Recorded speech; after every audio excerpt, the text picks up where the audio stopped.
Egypt, known as the land of the pharaohs, is home to over 110 million people, making it one of the most populous countries in Africa. The Egyptian people are known for their warmth, hospitality, and strong sense of community, with traditions deeply rooted in both ancient heritage and Islamic and Christian values.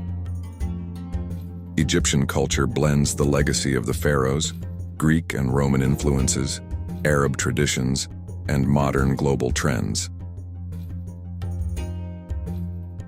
The country's traditions shine through in family life, festivals, music, and cuisine, ranging from age-old celebrations like Sham el-Nessim, Spring Festival, to vibrant contemporary arts and cinema. Egypt's weather is mostly hot and dry, with the Nile River serving as a lifeline, making the land fertile despite the surrounding desert. Over the years, Egypt has evolved from an ancient civilization that built the pyramids and temples into a modern nation balancing tradition with progress. Today, it stands as a cultural, political, and economic hub of the Middle East and Africa, continuing to develop while proudly preserving its rich history and timeless identity.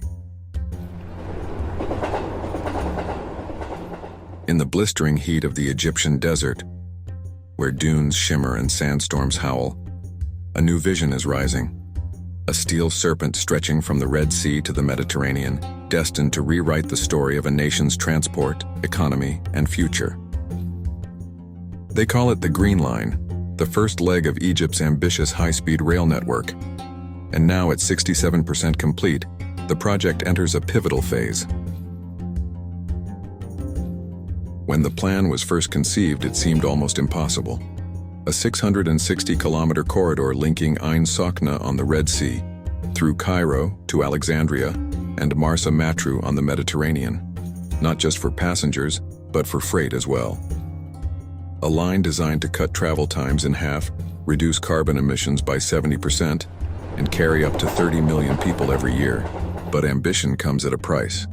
Tens of billions of dollars. Unforgiving terrain, sandstorms and shifting ground, political will, financial backing, and international expertise all had to converge to bring it to life. A consortium led by Siemens Mobility, alongside Egyptian giants like Orascom and the Arab contractors, has taken on the task. International firms oversee engineering, ensuring precision at every stage. Stations rise from the sand, massive structures in💨💨 already more than half complete. In Egypt's new administrative capital, another station grows, connecting directly to the city's elevated light rail system. Rails and steel pour into the desert, 9,500 tons of track from British steel, whole segments laid by European contractors, high-speed Velaro trains built and tested, freight locomotives, 14 already in their final trial runs. The dream is taking shape, but 67% is not 100, and the hardest work still lies ahead. Egypt's railway history is filled with triumph and tragedy. The past lingers like a warning. In 2019, Cairo's Ramsey station erupted in fire and explosion, killing 25. In August 2025, a train from Matruh to Cairo derailed, leaving 3 dead and 94 injured. These are reminders that speed demands safety, and progress demands vigilance. The high-speed network must not simply outrun the failures of the past, it must erase them. Advanced signaling systems, climate-hardened technology, and world-class oversight will be put to the test in the harsh extremes of the desert. At 67%, Egypt stands at a crossroads. Ahead lies the final stretch, laying the last tracks, installing signaling, testing trains, completing stations, and preparing for full integration. Government hopes point to 2027, when passengers might finally glide across the sands at speeds never before seen in the country. Critics warn of delays, overruns, and challenges hidden beneath the desert's surface. But for many Egyptians, this is more than a railway. It is a promise of renewal, of economic lifelines, of shrinking distances and expanding horizons.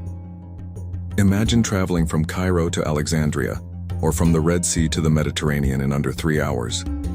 Imagine freight flowing from ports to cities with ease. Imagine the desert no longer as a barrier, but as a bridge. At 67% complete, the Green Line is still just a promise. But one day, when the first train glides into the final station, the desert will whisper a new story. A story of steel, speed, and the reinvention of a nation. Africa is rising, from the east, west, north, and south. The growth and development speaks for itself. And I know one day, just one day, Africa will shine bright, be fully developed, and gain the respect she deserves.